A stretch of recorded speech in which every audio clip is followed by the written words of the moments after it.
আসসালামু আলাইকুম রাহমাতুল্লাহ। আজকে আমরা দেখতে চলেছি কিভাবে একটি ওয়েব পেজের ফন্ট চেঞ্জ করতে হয়। এজন্য আমি একটি বেসিক HTML ফাইল তৈরি করেছি, যেখানে 3টি লাইন লিখেছি। প্রথমটি ইংরেজিতে, পরেরটি বিজয় বাংলাতে এবং সর্বশেষটি হচ্ছে ইউনিকোড বাংলাতে। স্টাইল হিসাবে বডির মধ্যে টেক্সট অ্যালাইন সেন্টার করে দিয়েছি, যার দরুন আমরা আউটপুটের মধ্যে 3টি লাইন দেখতে পাচ্ছি এবং তার সবগুলাই ঠিক মাঝখানে আমাকে দেখাচ্ছে। ওয়েব পেজের ফন্ট চেঞ্জ করার জন্য যে প্রপার্টি ব্যবহার করতে হয় সেটা হলো ফন্ট ফ্যামিলি। ফন্ট ফ্যামিলির মধ্যে আপনি ফন্টের নাম লিখে ফন্ট চেঞ্জ করতে পারেন।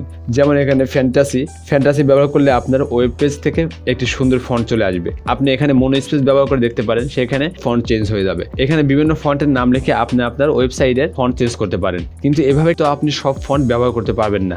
সেটার জন্য আমরা গুগল ফন্ট ব্যবহার করব। গুগল ফন্টে যতগুলো ফন্ট রয়েছে সম্পূর্ণ ফ্রি। এখান থেকে যে কোনো ফন্ট আপনার সফটওয়্যারে আপনার ওয়েবসাইটে ব্যবহার করতে পারেন। আমি আপনাদেরকে দেখানোর জন্য একটি ফন্ট এখান থেকে সিলেক্ট করব। প্যাসিফিক এই ফন্টটি সিলেক্ট করতেছি।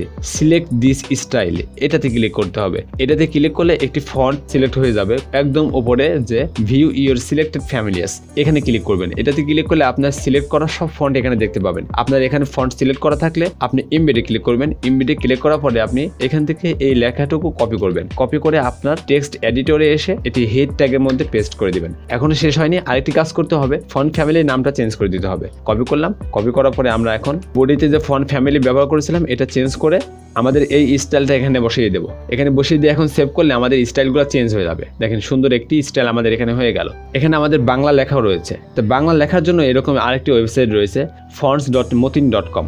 আপনি এখান থেকে যে কোনো ফন্ট ব্যবহার করতে পারেন। যেমন আমি এখানে আদর্শ লিপি ব্যবহার করতে পারি। আদর্শ লিপি ব্যবহার করার জন্য আমাদেরকে এই কোডটা কপি করতে হবে। ক্লিক করলে কপি হয়ে যাবে। কপি করার পরে আমাদের টেক্সট এডিটরে এসে এটা পেস্ট করে দেবো। পেস্ট করে দেওয়ার পর আরেকটা কাজ করতে হবে, সেটা হলো ফন্ট ফ্যামিলি এখান থেকে কপি করে আমরা ফন্ট ফ্যামিলির কাছে বসিয়ে দেবো। সেভ করলে দেখবো আমাদের বাংলা লেখাটা সুন্দর একটি স্টাইল চলে আসলো। তো এইভাবে তো আপনি সবগুলা কাজ করতে পারবেন না।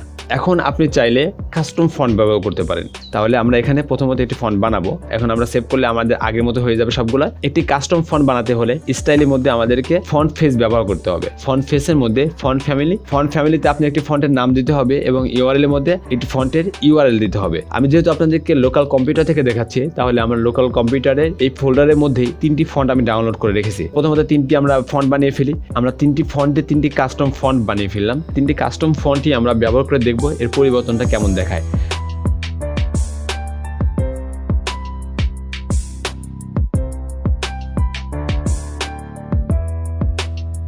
এখন আমরা আমাদের ইংলিশ ক্লাসের মধ্যে যে লেখা রয়েছে সেই কালারটা চেঞ্জ করে দেব। এটাতে আমরা লিখব ফন্ট ফ্যামিলির নাম দেব হচ্ছে গ্রেট ভিভস।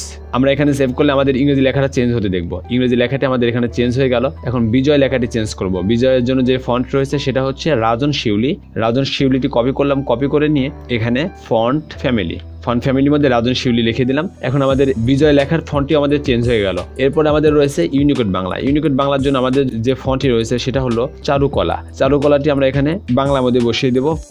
ফন্ট ফ্যামিলির মধ্যে চারুকলা লিখে দিলাম। সেভ করলে আমাদের বাংলা লেখার স্টাইলটা হয়ে যাবে। তাহলে আমরা এখানে 3টি কাস্টম ফন্ট বানালাম। ভিডিওটি যদি ভালো লেগে থাকে তাহলে লাইক করবেন, বন্ধুদের সাথে শেয়ার করবেন। চ্যানেলে যদি নতুন হয়ে থাকেন অবশ্যই সাবস্ক্রাইব করবেন। ধন্যবাদ।